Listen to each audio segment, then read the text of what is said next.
one of the things I noticed when I would go home is that my parents had expectations and my siblings had expectations from me for my availability to be a lot more spontaneous and on the spot because I was the single woman, I was the single child.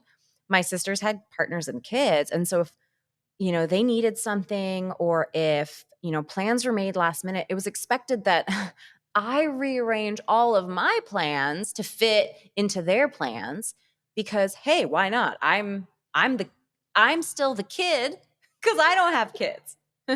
So I noticed that was going on a bit and that started to really bother me and it made me feel like I was less important than my sisters because I was the one expected to change my plans for everybody else all the time. Welcome to the Women Rewriting the Rules podcast, a production by Gush Living. I'm your host, Sumi. And I'm your host, Ashley. And this is where modern women gather to navigate our way through the maze of personal, financial, and emotional challenges, create confidence in our independence, take control of our finances, and achieve ambitious goals, all while loving the life we're currently living. But before we get into the content for today, we want to share something really exciting with you. We are offering a really fun incentive for our day ones, our founding listeners, to help us get this content into the ears of other women who could benefit from it. So if you love this content and you show us your love, we want to pamper you by offering you our very first giveaway, which is a spa day at the Four Seasons Hotel. So if you want a chance to win, there are just 3 simple steps you can take to get entered. First things first, go ahead and follow this podcast on your podcast app of choice. Next, you're going to write us a short review with a 5-star rating. And third, go ahead and share your review on your IG story and tag us at Gush Living. It's really that easy. And once you tag us, we'll pick one lucky winner on January 1st. So get your reviews and shares in now. Let's start the show.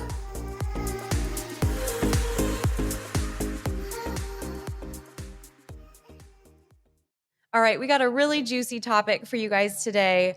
We're going to talk about one of the hardest things to do, but one of the things that gives you the greatest sense of satisfaction when you can actually do it. And that thing is boundaries. Boundaries are one of the most crucial tools that you can leverage in your life to have more happiness, more contentment with yourself, and really honor yourself on a regular basis.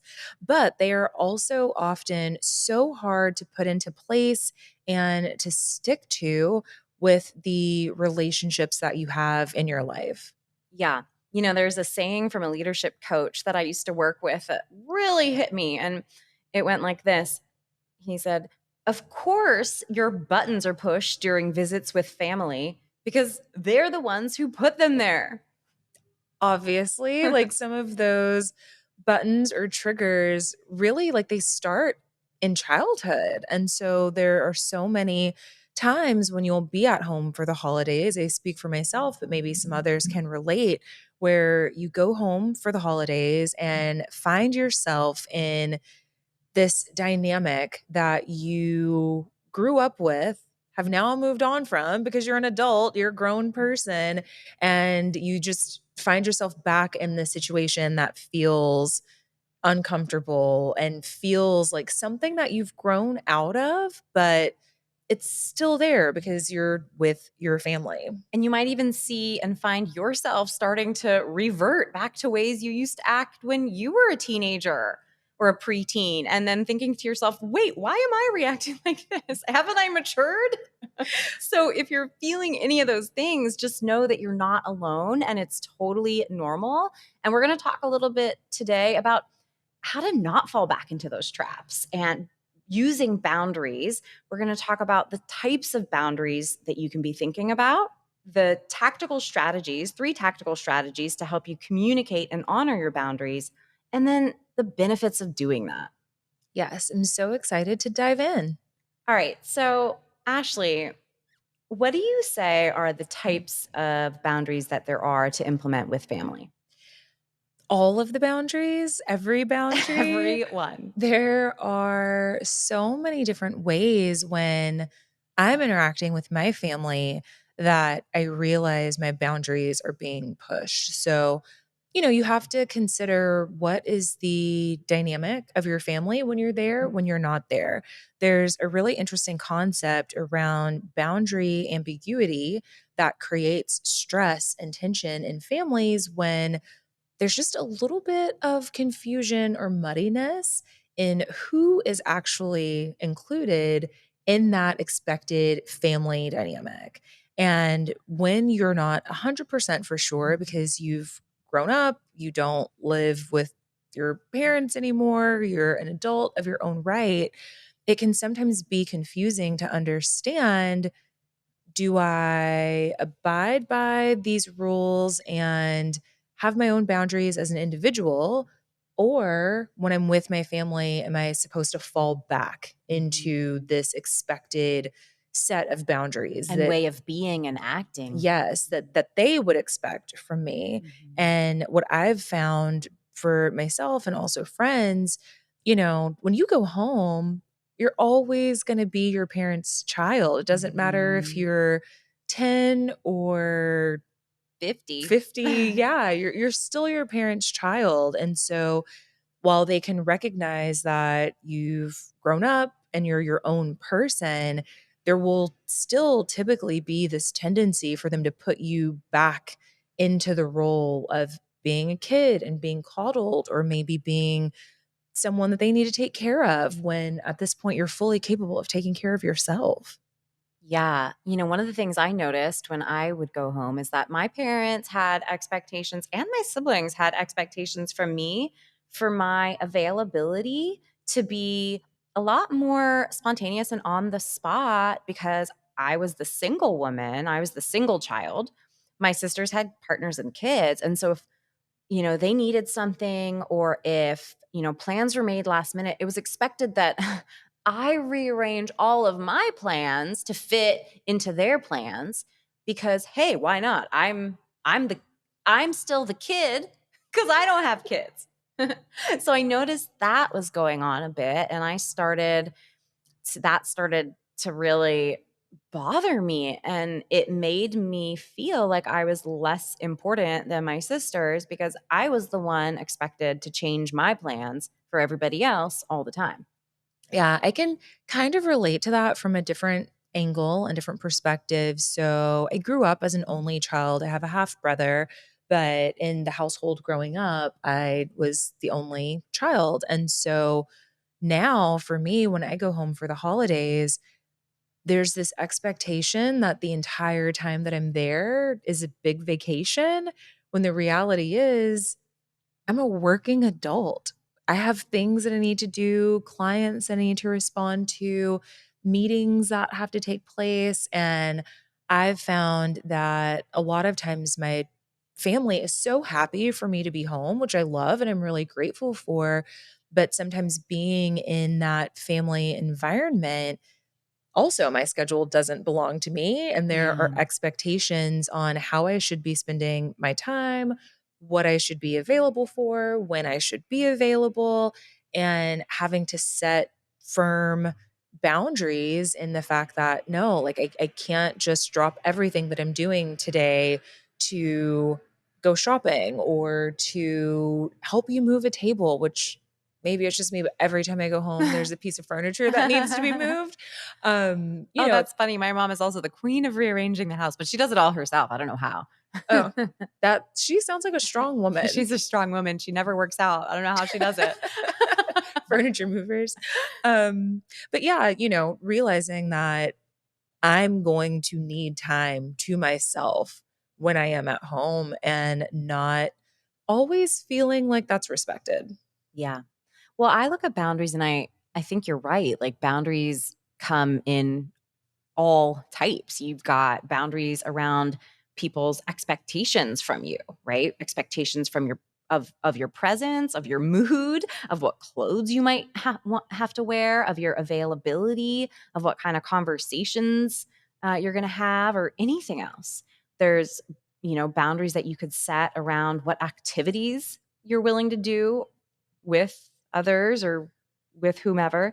There's boundaries you could set around the way that you allow people to still talk to you and treat you, basically. Yes. And I think that for so many people is key to having that sense of self when you're at home in a family environment.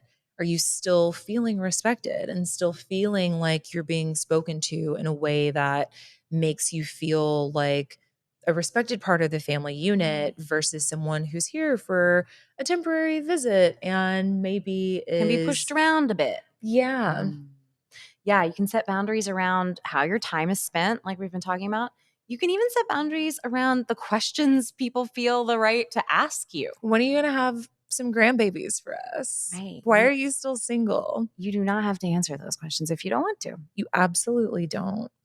So, Sumi, for you, what are some of the ways that you've actually been able to set boundaries when you're at home with your family?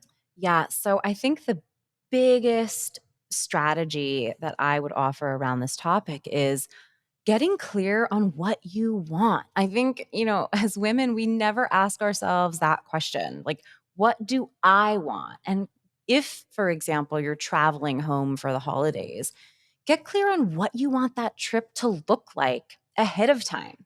And who do you want to be spending time with? Where do you want to be spending time? What kind of activities do you want to be doing? What kind of conversations do you want to be having? What's your availability to either, hang out with family or, like Ashley was talking about, do you have to take some time for work or for your personal routines, which are so important? Do you take some time to meditate in the morning or to go to the gym or to go for a walk or just be by yourself? So, my biggest strategy is getting clear on those things ahead of time and really like taking it as your prerogative to design this trip as you want it. Oh, I love that. Like designing the experience that you want to have in advance and then taking the steps you need to just make that design come to fruition. Yes. So then once you have that plan, when people start to then infringe upon that plan. Now I'm not saying don't be flexible, you can obviously change things, but when you find, oh no, no, no, no, I don't want to be having conversations about this topic or I don't want to run a railroad over my morning routine to go spontaneously meet my mom for coffee. Like that's not going to be helpful for my long term stay here. Well, and it may even make you bitter or make you Yeah. slightly resentful for the fact that your boundaries aren't being respected and you're being so flexible, which seemingly is a good thing if you're a people pleaser. But in the long run, if you're allowing your boundaries to be stepped on and feeling bad about that, it's really going to just reduce the amount of joy that you can even feel in that experience. That and also reduce the amount of time you want to spend with those people. So that doesn't actually help your relationship, even though you think it does in the moment. No, it's definitely not good when you're thinking, "Oh, I can't wait to go home and I can't wait to get out of here Get and be out of back in here. my own routine." It's like Right. having those boundaries really allows you to keep your routine and have what you need in the moment, even though you're in a different environment. Yeah. One of the stories that I remember is I started developing different eating habits than my family about 10 years ago. And I was paying a lot of attention to the food that I was putting into my body because I was trying to heal some of these like chronic health issues that had developed over the years. And I remember one of my family members who will go unnamed. She was really upset that I wasn't eating along the same lines as everybody else or, just sitting there all night eating leftovers and cookies and all the desserts for hours on end. And it was an insult to her because, she felt that I was like making it seem like they're doing something wrong and I'm on my moral high ground, right? And I think that was one of the biggest boundaries that I instituted in my family visits was just what am I what do I want to eat? What do I want to put into my body during this time? When am I planning to indulge? When am I planning not to? And having those clear boundaries for myself made me so much happier and therefore so much of a better person to be around for their benefit as well.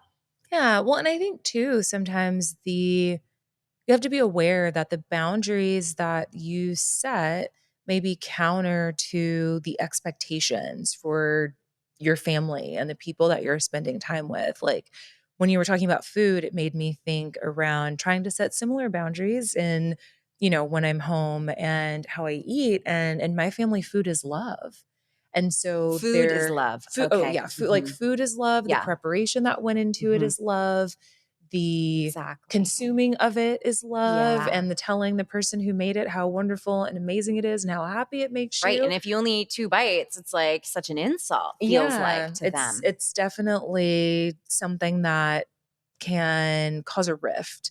Um, but that's why I think so one of my biggest tips for the holidays and just holding my boundaries is I've learned to identify when I have to reset my relationships with certain family members. And I worked with an executive coach years ago who gave me some really good advice on how to reset relationships. And it's to go to a person and tell them, I think that we have a good relationship right now. There's not anything that I want to talk about. Is there anything you want to talk about? So there may be times where you're trying to create a boundary, like the situation you mentioned with your family member, and they're feeling offended or feeling defensive, and they're not understanding why you have that boundary. Going to them and level setting can be a really good way to just restart that relationship. If they have something that they need to say around, oh, well, it makes me uncomfortable that you're not doing this thing that I really want you to do, you can talk about it and simply explain, I have a new boundary. And these are the decisions that I've made for myself and my own best interest. And having that conversation then allows space so that if in the future your boundary becomes an issue again, you can go to that person and say, I thought we were good, but it seems like potentially there's an issue with this boundary. And so I think that we should talk about it. I love that advice. That's really great.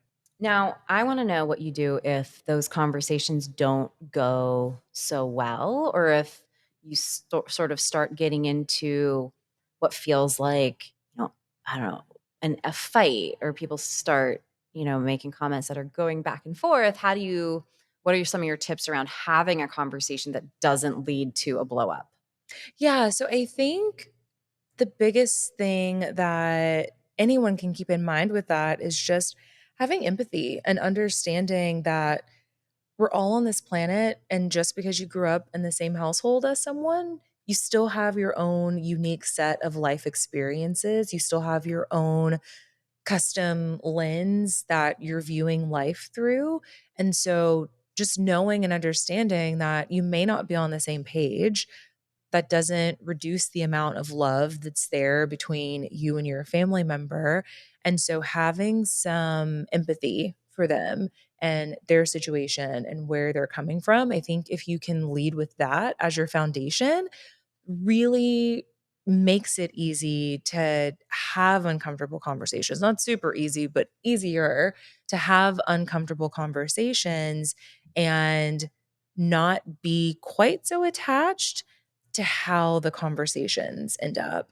I have gotten into a practice of just creating some really simple responses that I can use when I feel triggered. And some of those are verbal, some of them are more of an action. So it's things that I'll do when I What do you feel mean? So you'll triggered. have like pre-written statements that you pull on that you can say, or pre-designed actions that you can take. Yeah. Okay, so give us an example of like the statements. Yeah. So, perfect example. I have in the past when certain family members were having conversations about things that I didn't want to talk about, typically my love life, my reaction to that would just be to step outside. Uh-huh. Perfect. I'm not here to have this conversation. I've told you guys that I'm not here to have this conversation in the past. And so I literally am removing myself from this space and not having the conversation. Yeah. And you planned that ahead of time. Yes. Yes. Yes, because I know myself. I also know my family members. And so I know that at a certain point, trying to talk through it or explain away why I'm not interested in talking about this topic goes in one ear and out the other. And so I love my family, want there to be a less frictioned experience that we're having together. And so there are times where I know that just removing myself from the room gives them an opportunity to find something else to talk about. And then I can join back into the conversation when it's around a topic that I actually enjoy. Yeah. That's beautiful. I love that. And so for you, Sumi, when you have set boundaries in the past, do you feel like it's been easy for you to keep those boundaries going? Or do you find at times maybe you try to set new boundaries and then you kind of revert and regress back into the way that you had been before? So, I did a lot of personal growth from the moment I plopped down on my purple couch to now. And if you missed that story, go back and listen to episode 1.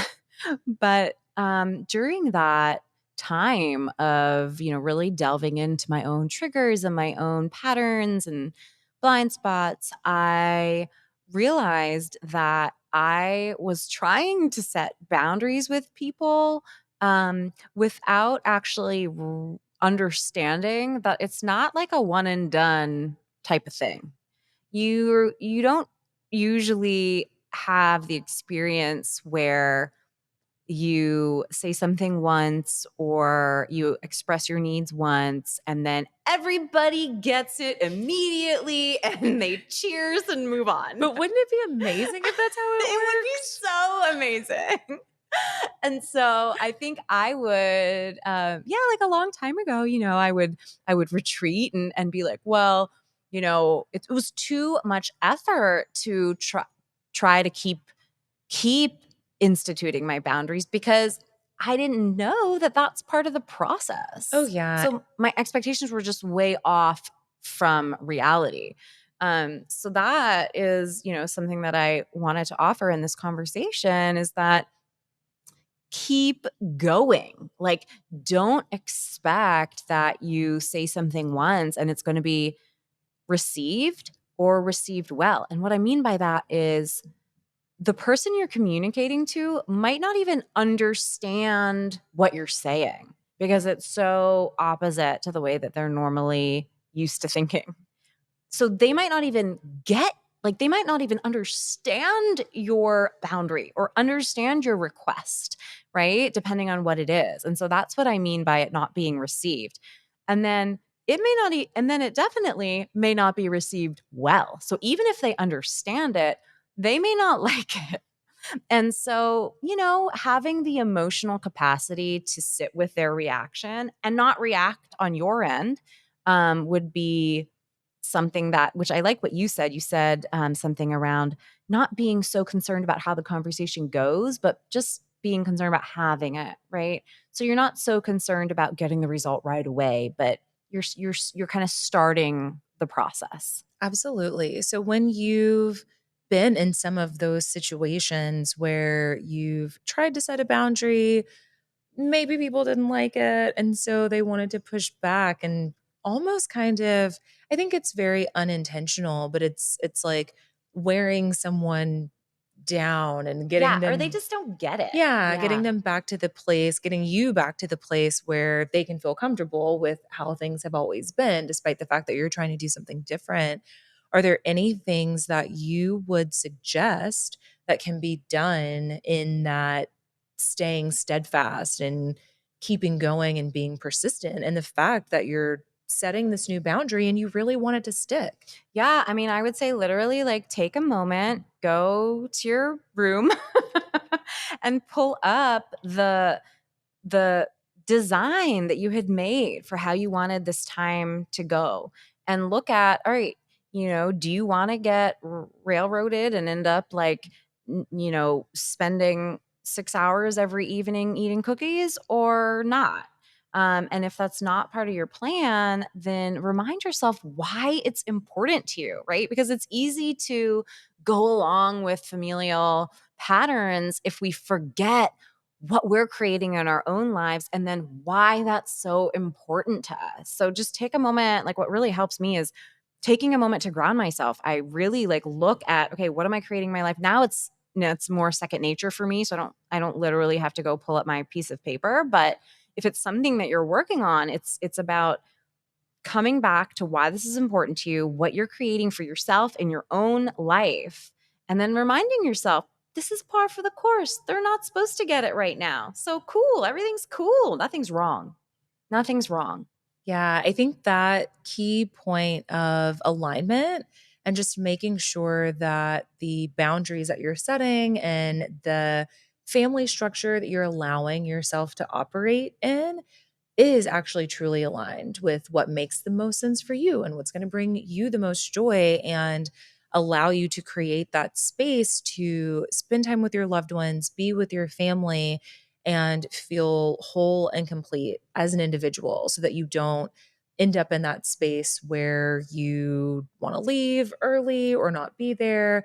It really creates that capacity so that you can stay and be excited Yeah. in the time And that get you're the most spending with out of it. them. And, for as far as like long term strategy in all the psychology literature, there are four main reasons why people don't stick to their boundaries or why people are easy to cave. And so those reasons are one, low self esteem. Okay. Two, neediness, like the codependent neediness type behavior. Three, guilt, right? Because we all know a good guilt trip is easy to sabotage our Oh, plans. yeah. And four, misaligned expectations. And this is like, for example, you thinking they're going to get it right away when they're not. So I think in terms of long-term strategies that people can start or that people can think about is like, you know, how are you working on overall in life? Like, are you thinking about working, like, building your self-esteem? And are you in therapy to get over codependent tendencies and things like that can really help for like long-term feeling a lot more confident in your boundaries. Yeah. Well, I think this has been a really good foundation of some ideas and thoughts to just help anyone who's listening better understand the dynamic they may find themselves in when they're home and why it's so important to hold fast to the boundaries that you're setting for yourself. It really ends up helping everyone involved in the situation for you to keep your boundaries. Yes. So we wish you very strong and honored boundaries this holiday season, and we'll see you next time. Bye. Thank you so much for listening to today's show. And don't forget, we still have that really amazing incentive for anyone who's listening to this podcast right now who is looking for a community with other like-minded women.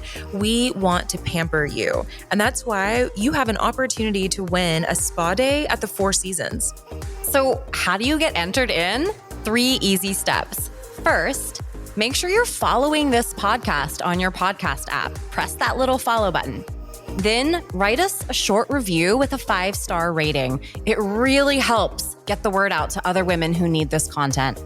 And then third, share that review. Share your review with us on your Instagram story, but be sure to tag us. It's at Gush Living. We'll pick one lucky winner on January 1st, so go ahead and get entered right now. And we'll see you next time.